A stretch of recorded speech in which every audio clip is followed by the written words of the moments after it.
Hi, I'm Reverend Wendy Craig-Purcell here at the Unity Center in San Diego. Thank you so much for watching today. If you'd like to support the work that we do here, please consider making a contribution. Go to our website. It's easy to do. Thank you in advance for that contribution. Mixing some of my experiences along with some of the words of wisdom from Brene Brown's book, The Gifts of Imperfection, we're going to be looking at cultivating intuition and trusting faith and letting go of the need for certainty. Letting go of the need for certainty. Say that part of it with me. Letting go of the need for certainty. Letting go of the need for certainty. As you know, if you have been with us over the start of this series, or if you've read the book, you know that Brene Brown is a researcher. And so she has approached these topics from that mindset. And her motivation was to discover what is it about people who live wholehearted lives. Well, how do they do that? How is that different from the rest of us? And what can we learn from them? And so some of the things that she learned were easier to research and easier to put her arms around, so to speak. But she acknowledges that when it came to topics like intuition and faith, she winced a bit. I like that word, wince. She winced a bit because it seems so out there. It's like, as a researcher, how do you quantify intuition? How do you prove it? How do you set up a control experiment? Well, I'm not sure that you can. And that's why she kind of winced at that. And yet, there's no question. There is no question that these qualities absolutely make a difference in our lives. And when we sit and we talk to people whose lives seem to really be working, and we begin to unpack, as she did, what are some of the elements of that, we find that this practice of intuition, this leaning into and trusting faith, this letting go of the need for certainty, is very much a part of that whole process and dynamic. Many psychologists believe that intuition is the rapid, unconscious connecting of the dots and finding, as we connect those dots rapidly and unconsciously, that the brain is trying to scan our life's experiences to see where there are matches. And then all of a sudden, we get this gut feeling. And I think that can certainly happen. That can certainly be an aspect of intuition. And certainly sometimes intuition comes to us, much as was described in the song, as that still, small voice. Has intuition ever come to you in that way, as that still, small voice? Nod your head if so. Has it ever come to you more like a really loud, energetic voice or a thought that is so compelling? Has it happened that way to you as well? Yes. It's like intuition can speak many different languages, right? Many different languages. And we need to be multilingual in our ability to listen. But clearly one aspect of listening is that aspect of making space, of practicing becoming quiet and still. I'm so proud of us as a community in the way over the years that we have grown into our meditative practice and our practice not just of not talking, but going deeper and actually being quite still and quite present to be available to and to listen for that intuition. My experience of intuition is a strong, clear knowing. A strong, clear knowing. It is also a sense of feeling. And oftentimes that sense or feeling for me is actually physical. I feel it in my body. I think there are many ways to experience intuition, but these are mine, a strong, clear knowing. A sense of feeling, and here's an important part of it, that bypasses my very active, rational, analytical, logical mind. Anybody else like that? Anybody else have a really active, and I'm glad I do, but I also know that that active, analytical, logical, reasoning mind only takes me so far, and it doesn't have the entire picture. And a lot of times, the most important parts of the picture, it has left out. Because to find those missing pieces requires a different part of my consciousness, requires that listening, that making welcome and insight and awareness. I know that I know without knowing how I know it. How many of you have been there? And then you try to explain it to somebody else, and they go, huh? And especially if they don't agree with what that intuition, that guidance has been for you, where you just know that you know without knowing how you know it, and you're a rock solid faith about it, unshakable, and yet others may go, I just don't get it, or I disagree. And that's where I think spiritual integrity and leadership really comes in. Brene writes that it is the need for certainty that silences it. She said it's our need for certainty that silences our intuitive voice, because most of us are not very good at not knowing. Most of us are not very good at not knowing. We don't know because we haven't checked in with our gut in a really long time. I remember the first time, and this goes back, I hate to say decades now. It makes me feel so old when I don't feel so old. Anyway, I remember a few decades ago, the very first time we had brought Deepak Chopra in to speak. We weren't even in this facility. He hadn't even been on Oprah. He wasn't the Deepak everybody knows now. Some of you are nodding. I remember he talked about that gut knowing. And he said that it's as if there's more awareness in the gut, more cells of knowing, I know I'm paraphrasing him, than even in the brain. There's a reason for some of us that we know it and we feel it in our gut. I think the bigger challenge, once we begin to listen for that still small voice, it's one thing to listen for it. It's quite another step to listen to it. Do you get the difference, right? One is about, and this is not a word that most of us in New Thought like, it's about obedience. The listening to that still small voice really is about obedience to it. Obedience to it. I actually don't want to miss this quote. There is a practice that I have come to lean on when I'm in a place of really seeking guidance, really seeking and asking for intuition to come to me. It's a practice that I first learned about in my reading of the Tao Te Ching. And this is the way it is worded in the Tao Te Ching. Do you have the patience to wait until your mud settles and the water is clear? Can you remain unmoving until the right action arises by itself? Breathe with me. Those are profound words and not always the easiest to practice. Can you get a visual of that? Can you get a visual of a clear glass filled with water and with dirt in it? Stir it all around and it's muddy and you can't see through it. That's what the Tao Te Ching is trying to paint for us and saying, do you have the patience to wait until that mud settles? That's the overactive mind. That's the monkey mind, jumping here and there or asking, what do you think I should do? Or how should I approach it this way? Or what does this book say or that author say? That's like stirring that mud so that you can't see.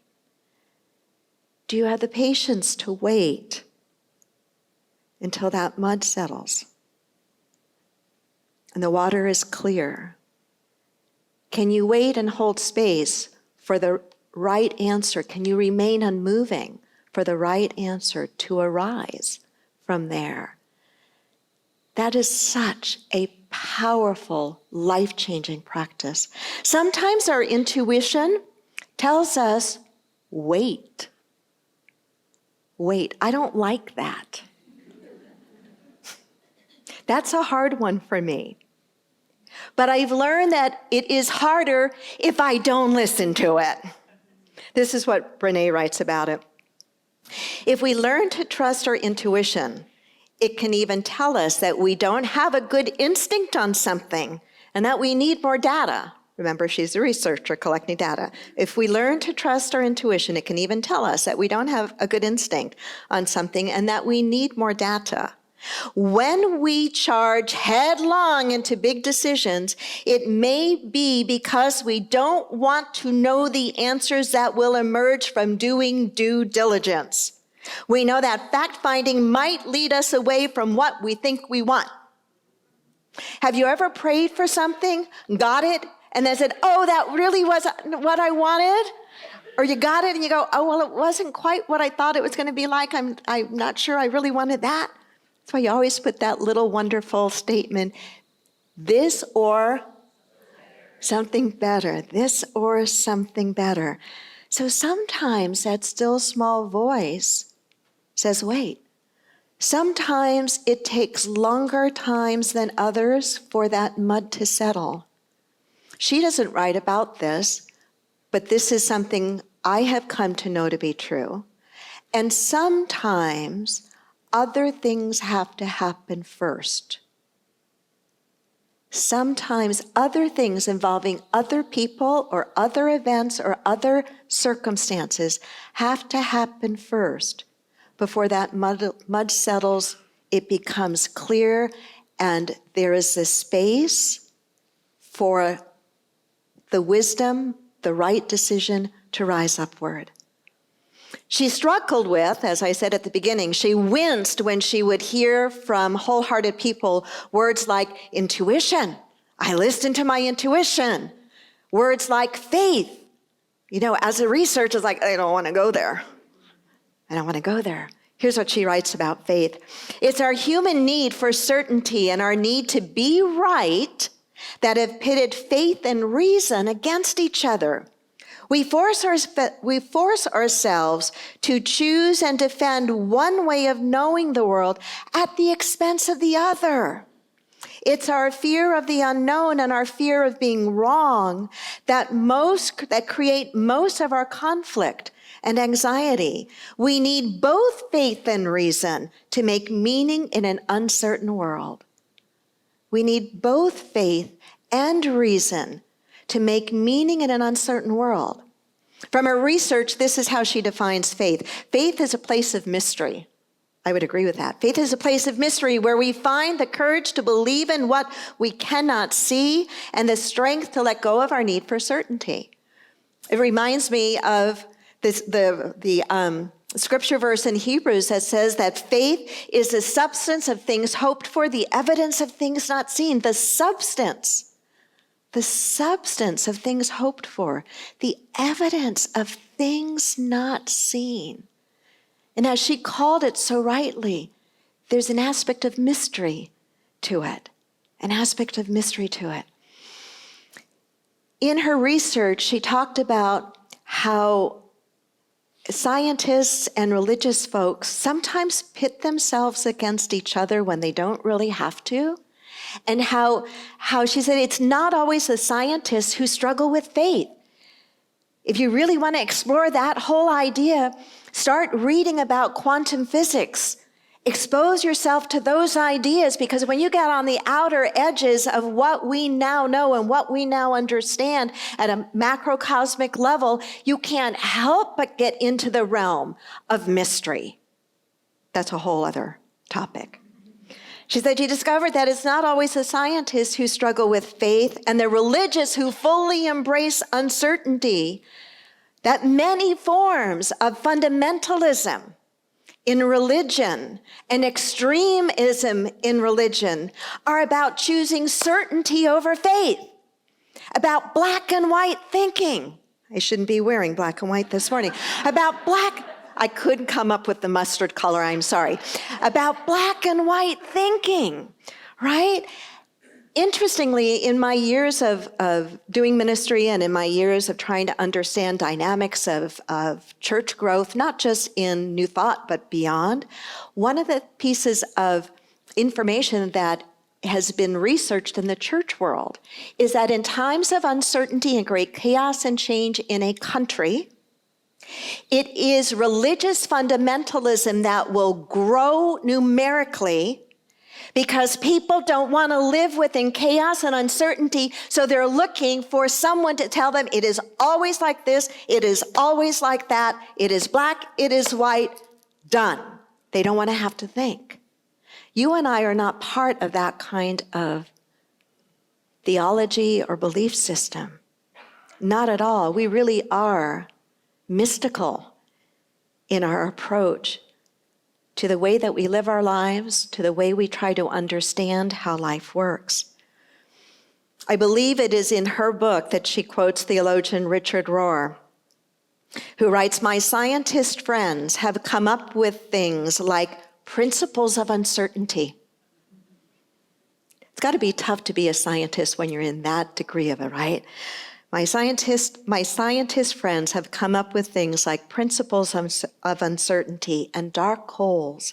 They're willing to live inside imagined hypotheses and theories, but many religious folks insist on answers that are always true. We love closure, resolution, and clarity while thinking that we are people of faith. How strange that the very word faith has come to mean its exact opposite. That's quite a slam on religious fundamentalism, I would say. Brene says to engage wholeheartedly in life requires believing without seeing. Can I have an amen to that? Amen.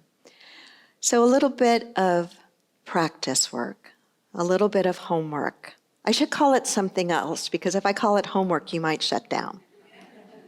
But here's a way you can take this beyond just sitting here and listening together. And it is to really commit yourself to a daily practice of getting still and quiet so you can hear what you're saying. So you can hear what you're saying.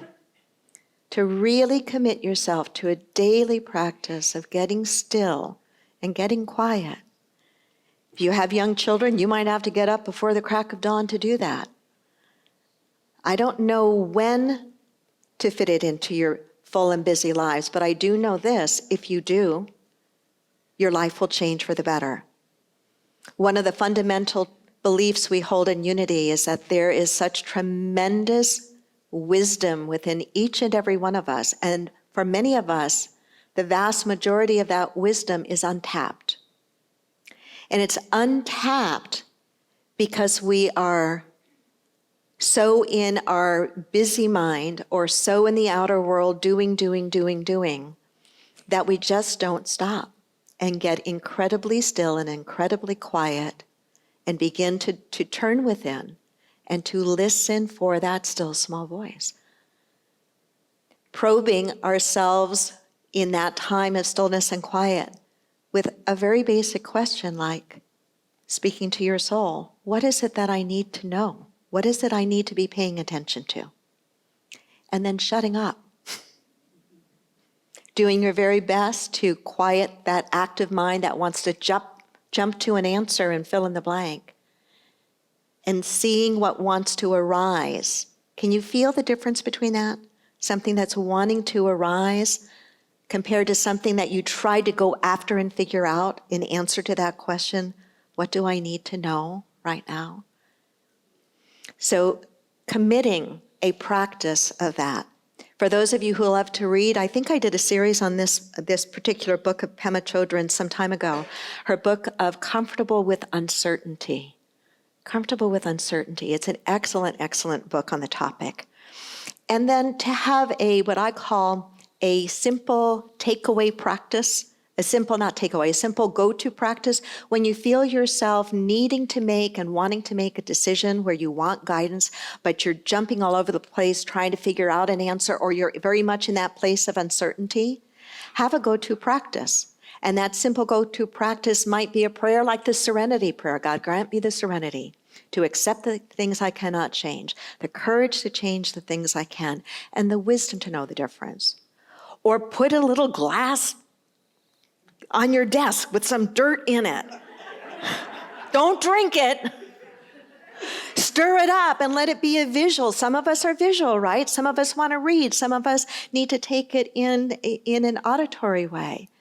But cultivate a life that allows you to practice these things, and you will never regret it. You will find that your life does fundamentally change. So it is about cultivating our intuition. I've given you some ideas on that. It's about leaning into and trusting our faith and letting go of the need for certainty, which just means making peace with the fact that sometimes you're going to have to wait for the mud to settle before it becomes clear what is your next right step. Namaste.